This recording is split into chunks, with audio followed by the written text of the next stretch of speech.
live stream shut down unexpectedly, start again.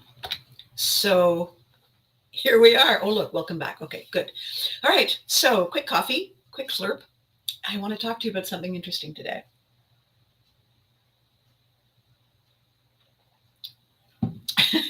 And by the way, normally I have this pile of stuff that I'm able to say it's sitting on the edge of my desk and this is the cool thing I'm doing and so on.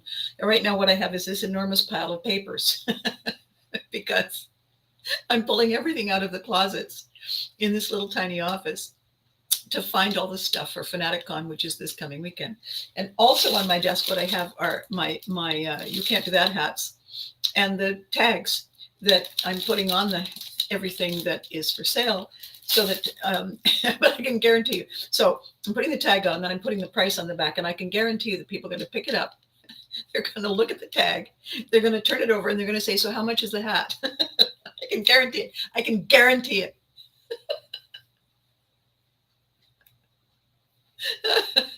Why? Why are they doing that? Well, because they're not really listening. They're not really present. They're overloaded with stuff, And so my theme today, my story today, my conversation today, episode 171, is when we need more than the words cheer up. And the reason I wanted to talk about that is that I was reading something very interesting about Arnold Schwarzenegger, who has written a book. It's called Be Useful, and he has gone into the studio to record it, and revealed that he has had a really difficult time his whole life with reading.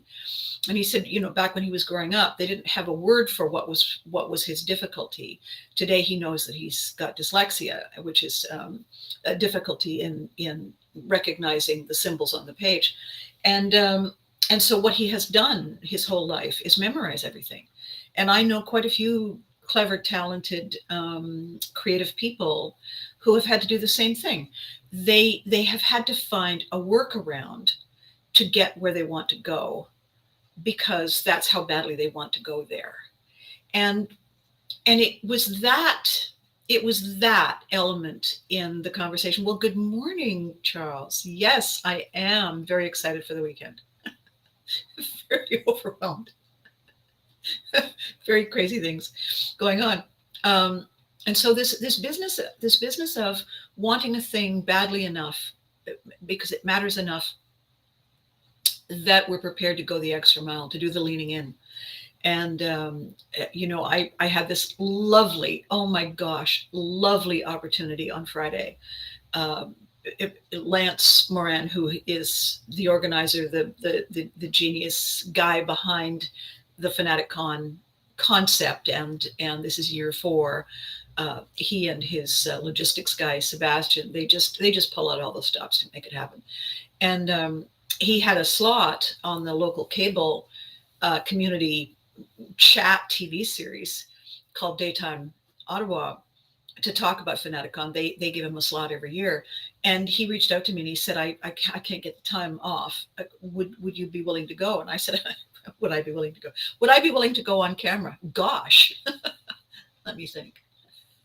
I said, yeah, I'll do it. So it was great because I have not been on camera other than these lovely moments with you. I have not been on somebody else's camera in a while. And so not only was it fun to reconnect with Derek Fage, who is the host of the show, it was a lot of fun remembering how to do live to air television. And we had a great time. We laughed a lot. We talked a lot. I think we got most of the information out in a way that made it interesting to watch and listen to. And then what was really valuable to both of us, I think, and for hopefully a lot of people moving forward, is that Derek and I had a really good chat after the show. We were talking about things that kind of fall through the cracks because people don't want to do the work. People are busy. People are not engaged. People are exhausted. And we were saying that there is a fix. It just requires more people who are willing to do the leaning in. That's all. It just needs more, many hands make light the work. And the first thing is that you have to want something. The other day when I was doing the video and I said the 3 questions, do I have to? No, you don't. What if I want to? Awesome. Okay. Give me the instructions. That's how everything happens. We have to shift from do I have to what if I want to? And this is where the leaning in people live. Not only what if I want to, but where are the steps? How do I do it? Show me how I get there. And so all of that was last week, and it has been percolating in my brain. And then I saw this thing that Arnold Schwarzenegger had said, that we get where we need to go because we get help. We ask for help, we reach out, people who care give the help. Many hands make light the work. And then here's his great phrase: no one is self-made. I love that. Because we talk about people who are self-made. We talk about people who bootstrap, who get in there and dig in and make it happen. The thing is, they don't do it alone. None of us is alone. We're not little islands in the stream. That is not what we are. I don't care what Kenny Rogers and Dolly Parton saying. We are not islands. We are connected. There are bridges between us. And in order to get where we want to go, we have to keep those bridges in good repair. We have to work together. We have to listen when we can, and we have to forgive ourselves and each other when we are distracted, when we are upset, when we are not present, when we are overwhelmed. And part of this whole conversation about too much going on, and I can't take on one more thing, is then we have to start prioritizing. We have to start deciding what really matters. And this business of people saying, cheer up, or you got this, or what's the other one? You're really something. What these phrases are I'm going to say they're the grease between the wheels. They're not cheese doodles. They're not filler. They are well-intentioned. They're positive. What is missing, though, is any substance. The wheel that needs grease so that it can do its job. The wheel is the one doing the job. The grease is facilitating. When somebody says, cheer up, and you are exhausted and terrified and in pain, if you had any energy left, you'd want to smack the person who just cheerfully says, cheer up, you'll be great. You'll be great. You'll get over it. You need to jump back in. Plenty more fish where that came from. And the thing is, those sound positive and they sound encouraging. What they really are in a conversation between people who are experiencing something that is a challenge, what those phrases are Band-Aids.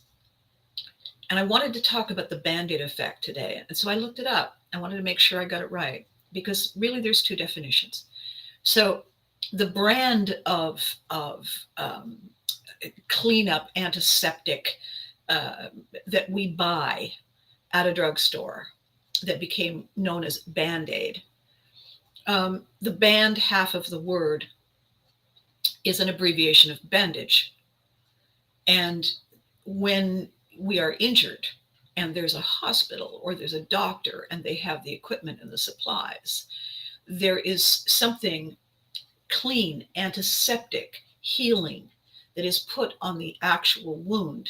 And then the wound itself is protected from dirt and the elements and further damage with something wrapped around it to create a barrier of some kind. And the bandage is usually cloth so that the wound can get oxygen and can air and it can heal, because you don't want it just completely closed off. So a Band-Aid achieves that in the short term. It has the clean gauze, and on the outside of it, it has a sticky bit of plaster. So you put it on the injury, on the bleeding, and maybe you put some antiseptic on the actual wound itself, and then you put the gauze on, and then you put the Band-Aid so that dirt doesn't get in and it doesn't bleed all over the rug. And it is a solution to the immediate problem, which is first do no further harm, and then let's get you someplace where we can correct the problem. It's a temporary fix. And these Band-Aid phrases that we're using, oh, Charles, that was a great interview that did. Wasn't that fun? Oh my gosh, that was a fun time, that TV interview with Derek Fage. Thank you, Charles. We just had the best time ever. And it has been too long since we have done any work together. And we both agreed that we want to have a look at trying to do more of it in the future, because, you know, everybody needs more fun and more information in a positive way. So thank you, Charles. I appreciate that. So the thing about a Band-Aid is this: when we are too busy, when we have not prioritized, we have said yes to more things than we can reasonably handle in a short period of time, then all of a sudden our temporary fixes are the only thing we have time to do. We don't take the next step. We do the Band-Aid, and that's it. When someone is just in a terrible way, and we say, oh, cheer up, and we try to think of something helpful to say, you know it's going to get better, right? You know it's going to get better. Cheer up. We're not really helping, because we're not telling someone who is overwhelmed and beyond solving their problem. We're not giving them any tools. We're not giving them any instructions. We're not saying, here, can I help you carry that? We're simply giving them an attaboy. We're patting them on the shoulder. We're Band-Aiding them and moving on. And, you know, one of the things that I've said in the description of this video today, we learn to use words at a very early age. And you would think, with all that practice, all those times, all those years, all those words, that we would be better at it, that we would have some way of coming up with words that have any effect at all, rather than just blah, blah, blah, blah, blah, blah, you know. And it's just noise that we are making when we can't think of, or don't really want to invest the time in thinking of something better to say, something more profound to say, something more useful to say. And so we end up making things worse. Even with the best of intentions, we end up making things worse, because the person who's exhausted, the person who feels unheard, unseen, of no value, has just been given a brush off. They've just effectively been told, go away. And when we ourselves are busy and we want to try to do something nice, and we forget that multitasking is not, it's not a good idea. My definition, multitasking is doing many things badly. If you can't devote the time to say to whatever your current thing was, give me a second, and turn to the person who is in need and say, I am so sorry. I have a quick thing I have to take care of. I'd like to know if there's anything I can do. And in the meantime, I'll try and think of something that I can help with. What happened? What happened there in saying that? What happened there in saying that is this. You told the person, I hear you, I see you, I care, and I'm in. I have to fix this because I have made a promise, I have made a commitment, I have to deal with this. I will be back as soon as I can. And then it's on us, by the way, to come back, to show up, to invest some time and think about something we can do. I know that when I was dealing with my last 10 months of a challenging journey, I had quite a few people saying, let me know if there's anything I could do. And I had no idea. I had no idea. I could not think about anything other than the immediate things in front of me. And I said, oh, absolutely. Thank you. And I think when those people said that, and when I answered them, I think we all knew that I was not going to be able to think of anything, and they were off the hook, because I, not right now. I can't think of anything. Maybe in the distant future. So the people who were the most helpful were the ones who came up with something concrete. Were the ones who said, I'm going to come by in an hour and I'm going to bring coffee and a sandwich. Is there anything I should know that you can't eat or drink? And when things like that happened, I would say in an hour, yep, I have to go and get it. I don't want to alarm you. I don't want you to try and have to, put things down in order to accommodate me. So I'm giving you an hour. But I want to make sure I don't get you something that you hate or you're allergic to. Oh, anything's fine. No, it isn't. I know you don't like liver, so I won't get you liver. What else? Okay, cream and sugar in the coffee. Thank you so much. And then they did. They showed up with coffee with cream and sugar and on the side and a sandwich. And I have never been more grateful because, oh my God, I was starving. Oh my God, I did not have the time or the energy to make a sandwich. So they put action to their words because they knew they had been where I was standing. They knew that we have to eat. They knew that we have to take the time out. They knew that we don't have any time when we are juggling all the flaming chainsaws.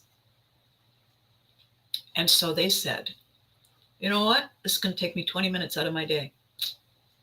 And I care about this woman. So I'm going to do that. I'm going to make that a top priority. And bless their hearts. They went, they got whatever they had been doing. They said, I'll be back. I got to take care of something.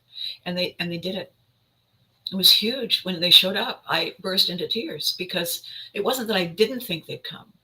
It's that I hadn't realized how important it was because I was way overwhelmed with what I was doing. So cheer up. Things could be worse. You'll find somebody else. Plenty of fish in the sea. The pain goes away eventually.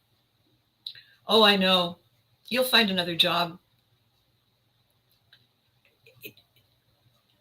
The intention is good.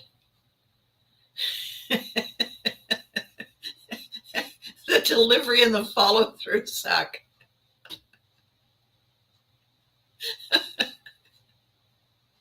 When the other day, I'm getting ready for FanaticCon. Charles was just saying he watched the video interview that Derek and I had, and I realized all of a sudden 4 days ago,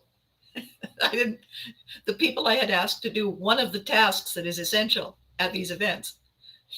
I had asked 4 different people. They had all canceled on me for really legitimate reasons. They hadn't said, oh yeah, sure, and then didn't mean it. No, they like at the last minute, oh gosh, Abby, I'm so sorry. So I reached out to somebody and I said, so here's the thing that you don't want to do, but I'm asking you anyway, because you're good at it. So I said, I need this. And this fabulous friend of mine said, absolutely. Yeah, sure. I said, really? Yeah. Oh, thank God. Okay. All right. And I didn't go into a long thing about how they'll hate it and how I'm incredibly grateful. And no, No, they're busy. I'm busy. I said, thank you. Okay, so I'll call you. I'll call you and I'll set up all the details. Because they said yes already. They said yes. It isn't a band-aid. They're going to show up because they do. That's why I asked them. So this is where I am, and this is what I'm thinking these days.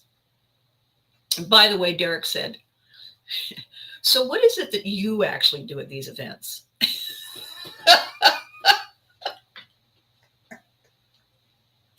Which is a very legitimate question because I don't watch these shows. I barely watch any television at all because I'm too busy creating content, right?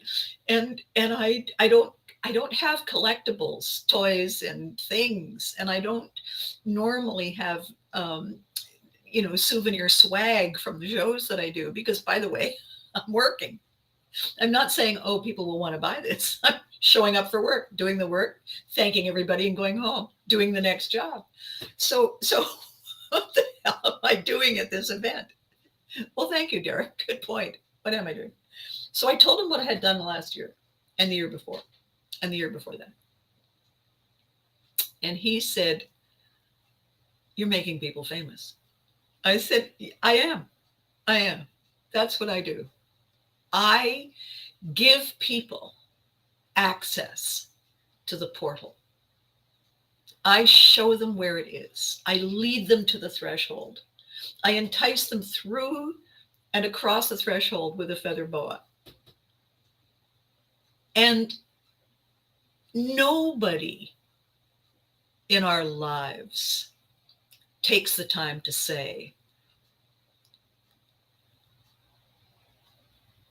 I want to make you feel amazing. I want to be part of the process that shifts your mood. I want to do something you've always thought about and never invested the time in. I'm going to make you famous.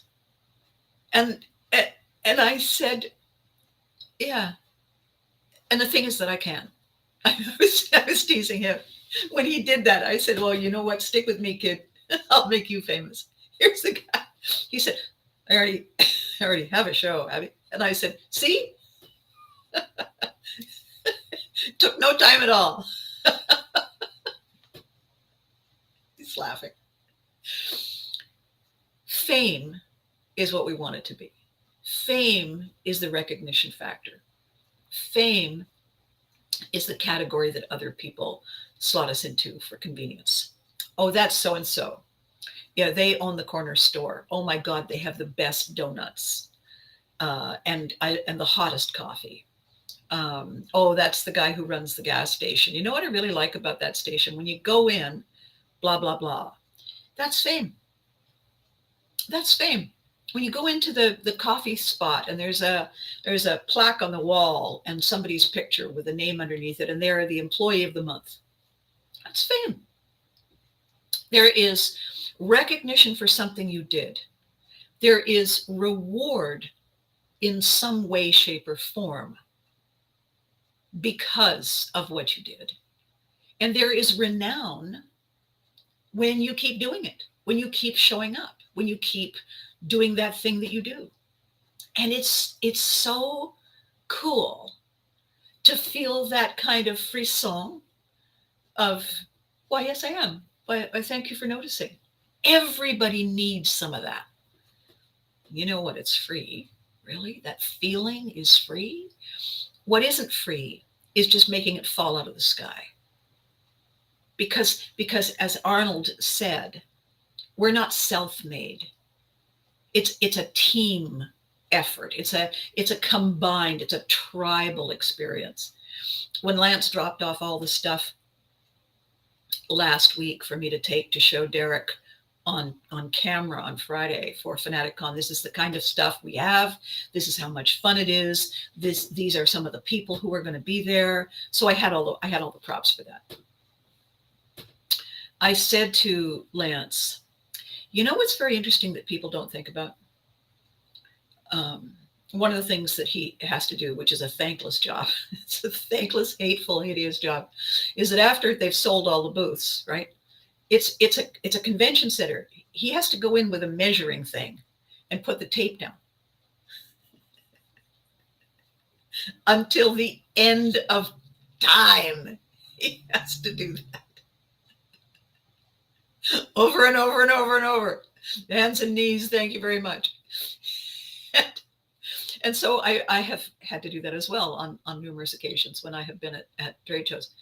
And I said to him, I want you to think about something, and I want you to think about where you might use this. I said, when you do the floor taping next week? And he said, yeah, thanks. And I said, you should take a picture. Take a picture of the tape, of the blank floor with that yellow tape. And you should say, this is what it looks like before the show, folks. Without you coming to see us, investing your time, we're just tape on a floor. Give the people who want to be part of the moment the kudos, the recognition, the reward, the renown they deserve. Because without them, without the fanatics, without the audience, it's just a bunch of tape on the floor. It's a rehearsal. Without us, without the vendors, it's the same thing. It's a connection. It's a combination. It's a partnership. We're all there and we're all leaning in because it matters to us to take the time. This is not a Band-Aid solution to our unhappiness. This is going at it direct to the root cause and saying, there, I made this for you. I'm doing this with you because you matter. You not only matter to your people, you matter to these people. Me and thee are we. And it's all a dance, a leaning in. And what we forget, what we don't take the time to celebrate, is how awesome it is when we know that what we're doing makes a difference. So what I do at my booth, I do that. I bring you in. I hire a top-notch celebrated photographer. He takes a kabillion photos. I dress you up. We have feather boas. I ask you for your autograph on my stuff that I keep as a souvenir. I help you make the decision to transform your mood and your mindset so that your day is awesome. That's what I do at my booth. So at my booth, this year, 2 photographers plus a videographer, plus the boas, plus the banners, plus another couple of surprises, plus a souvenir of what it was like last year, with me, with autographed pictures. That's what you get at my booth. And then if you want to buy some merch, awesome. But what you get at my booth for $10, what you get at my booth is your 15 minutes of fame. Because I don't say, cheer up. I bring you to the doorway and I say, after you. And if you're not sure, I show you how to walk through. Is that cool or what? And I have to tell you, doing it over and over and over again all day at Fanaticon, at Ottawa Comic Con, at all the other cons is amazing. The positive stuff going on, the laughter, the smiles, the primping, the fluffing, the jokes, the connections, priceless, utterly priceless. So I hope you're going to come if you're in the area. I hope you're looking at opportunities to kind of put other things on hold for a couple of hours. Stop by. Fanaticon is just off the Queensway, which is Highway 417, at the Vanier exit. You can Google it. There is a highway closure this weekend because they're moving one of the overpasses. So you'll need to think about a workaround, and a workaround for people coming from the west end of town and the south end of town. There's two other ways to come in. One is called Hunt Club Road and the other one is called Riverside Drive. So it opens for the VIPs who've already got their VIP tickets. It opens at 10 o'clock for them. General admission is at 11 o'clock. We're there until 5 p.m. The cosplay contest for little ones and the big ones with really cool prizes is at 2 o'clock. And you are going to find me at my double side booth right beside the stage where all the action is and all the best music is playing. So you got to come. You got to be there. And, Charles was saying at the beginning of this that he really enjoyed my interview. So I'm going to be posting the videos that we're going to be doing so you can see how much fun it was. And you can see what the transition to fame looks like in real time. It's amazing. And I can't wait. So the video today was a little bit, that's a whole lot of a promo for what's happening this Sunday. What I really wanted to leave you with today is this idea.